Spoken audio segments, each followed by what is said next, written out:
میرے بھائیوں، اپنے اللہ کو راضی کریں۔ جن دکانوں کے پیچھے نمازیں چھوٹ گئیں، جن دکانوں کے پیچھے سچ کو طلاق ہو گئی، جن دکانوں کے پیچھے دیانت چلی گئی، خیانت آ گئی، بددیانتی آ گئی، ہاں اللہ تعالیٰ قیامت کے دن کہے گا بددیانت سے، وہ تو نے جو امانت کھائی لے کے آ، وہ امانت جو تو کھا گیا تھا لے کے آ۔ کہے گا یا اللہ کہاں سے لاؤں، وہ تو دنیا میں رہ گئی۔ اللہ تعالیٰ فرمائیں گے پڑی ہوئی ہے جہنم میں، پڑی ہے، جا اٹھا کے لا۔ وہ جہنم میں کیسے جائے؟ تو فرشتے ماریں گے چل، اور وہ اس کو لے کے چلیں گے، اور چلتے چلتے دوزخ کا سب سے خطرناک حصہ حاویہ، وہاں اس کو لے کے جائیں گے جہاں منافق رہتے ہیں۔ بددیانت لوگ حاویہ تک چلے جائیں گے ایمان ہونے کے ساتھ بھی۔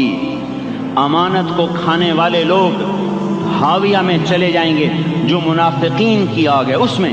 وہاں دیکھے گا تو جس کا مال دبایا تھا دنیا میں وہاں پڑا ہوگا، کہے گا اچھا یہاں پڑا ہے، اتنے میں وہ تباہ ہو جائے گا، اس کو اٹھائے گا، کندھے پہ رکھے گا، پھر اوپر چڑھنا شروع کرے گا، چڑھنا شروع کرے گا، چڑھنا شروع کرے گا۔ جب دوزخ کے کنارے پر آ جائے گا تو وہ اس کے ہاتھ سے چھوٹ جائے گا اور پھر حاویہ میں جا گرے گا۔ اس کے ساتھ فرشتے مار کر پھر کہیں گے جا واپس لے کے آ، پھر یہ واپس جائے گا، پھر اسے اٹھائے گا، پھر کندھے پہ لے کے چڑھے گا اور چڑھے گا اور چڑھے گا۔ جب کنارے پر آئے گا تو پھر اس کے ہاتھ سے چھوٹ جائے گی، اس کے پھر فرشتے مار کے نیچے گرا دیں گے، جا لے کے آ۔ اب یہ کبھی اس میں سے نہیں نکل سکتا۔ اس کمانے سے توبہ کریں، یہ کمانا جہنم میں لے جائے گا۔ اور ادھر دوسری سنو، سَيَعْلَمُونَ الْيَوْمَ مَنْ أَصْحَابُ الْكِرَامِ، ایک فرشتہ اعلان کرے گا آج پتہ چلے گا عزت والے کون ہیں، آج پتہ چلے گا عزت والے کون ہیں۔ أَيْنَ الَّذِينَ تَتَجَافَى جُنُوبُهُمْ عَنِ الْمَضَاجِعِ، کہاں ہیں راتوں کو اٹھ کے نمازیں پڑھنے والے؟ ارے میرے بھائیو، یہ نماز کی غفلت بہت بڑی ہلاکت ہے۔ میں کیسے سمجھاؤں؟ میں تو جب بھی جمعہ پڑھاتا ہوں میں یہ مضمون ضرور بیان کروں۔ مجھے جب یہ مجمع نظر آتا ہے تو میرا دل ٹکڑے ٹکڑے ہو جاتا ہے کہ یہ 8ویں دن آتے ہیں اور باقی دن کہاں ہوتے ہیں؟ یہ کیوں نہیں سمجھتے؟ ان کی آنکھ کیا ہو گیا؟ ان کے کانوں میں ڈاٹ لگ گیا، یا دل کے اوپر کوئی پردہ آ گیا، یا میں کوئی عربی میں بات کرتا ہوں جو سمجھ میں نہیں آتی، یا میں کوئی ان سے چندے کا مطالبہ کر رہا ہوں، یا کوئی اپنی ذات کے لیے سوال کر رہا ہوں، یا اپنی شخصیت کی دعوت دے رہا ہوں۔ آج نماز عزت دلائے گی، سب سے پہلا اعلان ہوگا، کہاں آج پتہ چلے گا عزت والے کون ہیں، کہاں ہیں راتوں کو اٹھ کے نماز پڑھنے والے اور اللہ کے نام پہ خرچ کرنے والے۔ صرف نماز نہیں، زکوٰۃ بھی دینی پڑے گی۔ پیسہ ہے زکوٰۃ نہیں دے رہے، پیسہ ہے اللہ کے نام پہ خرچ نہیں کر رہے۔ بھائیو، اللہ کے نام پہ خرچ کرنا سیکھیں، اللہ کے واسطے اپنے آپ کو سادگی پہ لائیں اور اللہ کے نام پہ لٹانا سیکھیں۔ اللہ آپ کی نسلوں کو واپس کرے گا، صرف آپ کو نہیں، آپ کی نسلوں کو واپس کرے گا۔ آپ اللہ کو قرضہ دے رہے ہیں، کسی ایسے ایرے غیر کو قرضہ نہیں دے رہے۔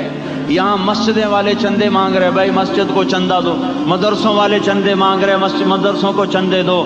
یہ تو مسلمان کی غیرت کے خلاف ہے کہ اللہ کے گھر میں مسجد کے لیے چندہ مانگا جائے، اور کہیں صندوقچیاں پھرا رہے، کہیں وہ جھولیاں۔ ایسی مجھے شرم آتی ہے، یہ کرنے والوں پر بھی میں کیا کہوں، ان کی عقلوں پہ بھی پردہ ہے کہ اللہ کے گھر میں مخلوق کے سامنے جھولی پھیلاتے ہیں، اور پھر ان مسلمانوں کی آنکھوں پر بھی پردہ ہے کہ ان کو غیرت نہیں آتی کہ مسجد کے لیے جھولی پھیلائی جا رہی ہو، اور یہ گھروں میں اچھا خاصا کھاتے پیتے ہوں اور مسجد کے لیے جھولی پھیلائی جائے اور مسجد کے لیے صندوق رکھے جائیں، اور ہر نماز کے بعد مدرسے کے لیے لوگ چندہ مانگ رہے ہوں۔ یہ ایمانی اور غیرت کے خلاف، مسلمان کی سخاوت کے خلاف ہے کہ اس طرح مسجد کے لیے جھولیاں پھریں اور مسجد کے لیے صندوق پھریں۔ ہم تو اللہ کے نام پہ بے دھڑک لگائیں، اقیم الصلاۃ وآتوا الزکاۃ، اقیم الصلاۃ وآتوا الزکاۃ 67 دفعہ یہ حکم چلا ہے اور ہر دفعہ زکوٰۃ کے ساتھ نماز نماز زکوٰۃ زکوٰۃ نماز نماز زکوٰۃ زکوٰۃ نماز. نماز پڑھنے والے زیادہ ہیں نسبتاً زکوٰۃ دینے والوں سے. زکوٰۃ دینے والے تھوڑے ہیں، پیسہ جاتے ہوئے جان جاتی. ہمیں نہ دو، اپنے غریب رشتہ داروں کو تلاش کر کے دیں، اپنے غریب رشتہ داروں کو، اپنے غریب پڑوسیوں کو. آج جو صحیح دیانت دار تنخواہ دار ہے وہ بھی مستحق زکوٰۃ ہے اگر وہ دیانت دار ہے تو. اگر رشوت نہیں لیتا تو آج کا ایس پی بھی مستحق زکوٰۃ ہے. میرا ایک دوست ایس پی کہنے لگا میں زکوٰۃ کا مستحق ہوں، حالانکہ میں ملتان کا ایس پی ہوں، کہ 15 دن میرے گھر میں کبھی سالن پکتا ہے کبھی نہیں پکتا. اپنے اوپر صرف خرچ کرنا. بچے کو کھلونے کی خواہش تھی، 1000 روپے کے کھلونے لے کے دے دیے. کیا ظلم ہے یہ؟ 1000 روپے کے کھلونے بچے کو لے کے دے دیے. کیا اللہ نہیں پوچھے گا کہ اس 1000 سے کسی غریب کے گھر کا دیا جل سکتا تھا اور کسی کے غریب کا ایک ہفتہ گزر سکتا تھا، تیرے کسی مسکین رشتہ دار کے گھر میں بھی کچھ سالن پک سکتا تھا.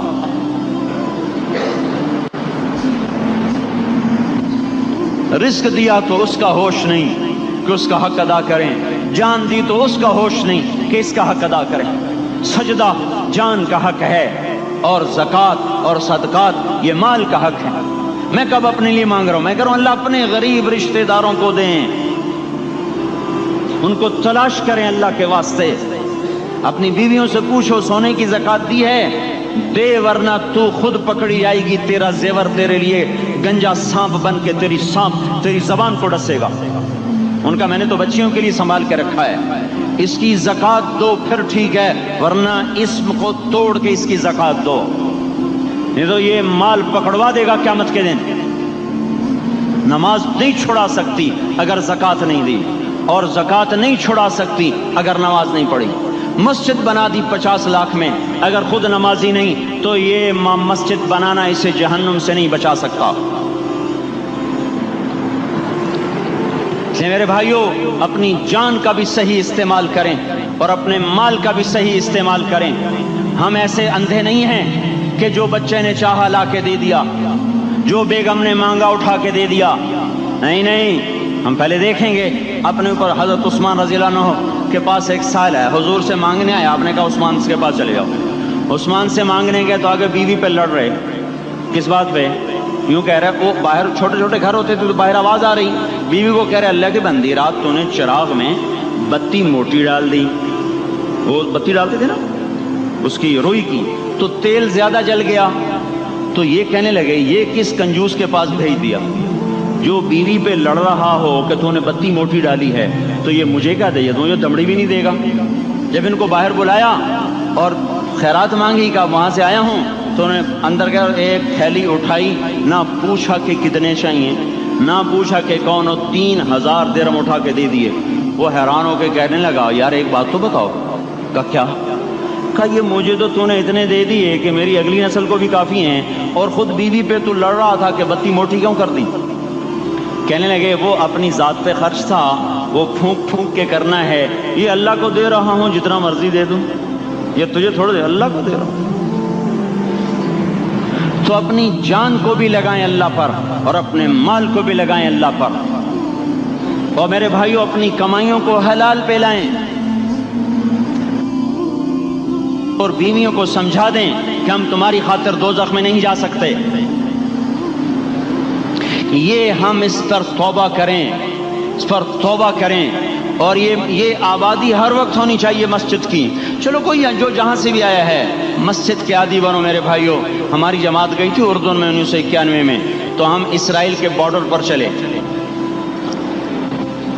انہوں نے بتایا کہ یہ ہم سے آمد رفت بات چیت ہوتی رہتی ہے، چونکہ کچھ عرب ادھر رہتے ہیں کچھ عرب ادھر رہتے ہیں، رشتہ داریاں ہیں. تو کہا یہ یہودی ہم سے پوچھتے ہیں تمہاری فجر میں نمازی کتنے ہوتے ہیں اور تمہارے جمعے میں نمازی کتنے ہوتے ہیں. ہم نے پوچھا یہ تحقیق کیوں کرتے ہو؟ ان کا ہماری کتابوں میں یہ ہے کہ جب فجر کی نماز کے نمازی اور جمعے کی نماز کے نمازیوں کی تعداد برابر ہو جائے گی تو یہودی دنیا سے مٹ جائیں گے۔ اب یہاں فجر میں 1.5 صف ہوتی ہے اور جمعے میں باہر بھی صفیں بنی پڑی، چلو میں کہتا ہوں مان لیا 1/3 طبقہ باہر سے آیا ہے، یہ 2/3 تو یہیں سے اٹھ کے آیا ہے، یہ کیوں نہیں ہر نماز میں آتا؟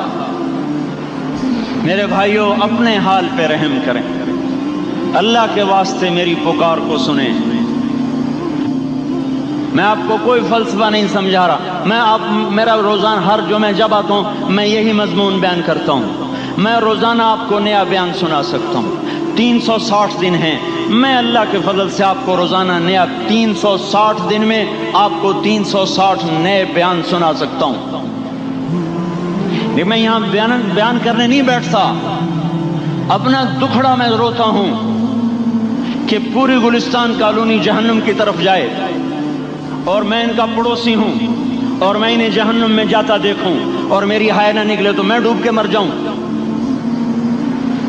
جلتا کتا ہم نہیں دیکھ سکتے اور اس ہماری آنسو نکل پڑیں، چوہے کو ہم جلتا نہیں دیکھ سکتے اور میں اتنی شکلوں کو جہنم میں جاتا دیکھوں۔ جس نے فجر آج نہیں پڑھی اس نے پر جہنم کو واجب کر لیا، جو اب آئندہ اثر نہیں پڑے گا اس پر جہنم واجب ہو گئی۔ پھر میں کیا مضمون بیان کروں، کیا فلسفے بیان کروں؟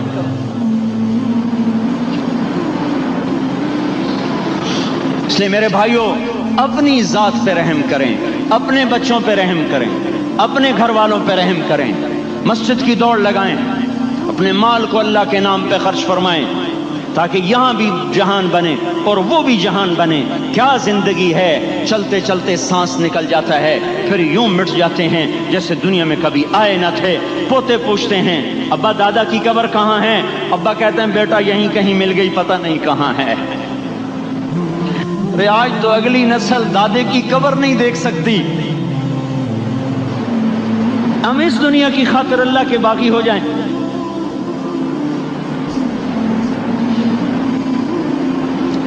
اس بے وفا جہان کی خاطر اللہ سے بغاوت کر جائیں جو ایسا مہربان، جو ایسا کریم۔ تو اس لیے میرے بھائیوں اللہ کے واسطے اللہ کی بارگاہ میں توبہ کریں اور اپنے اللہ کو راضی کریں۔ یہی میری فریاد ہے، یہی میری پکار ہے۔ میں بھی توبہ کرتا ہوں، آپ بھی اللہ کی بارگاہ میں توبہ کریں کہ کوئی کام اللہ کی منشا کے خلاف نہ ہو۔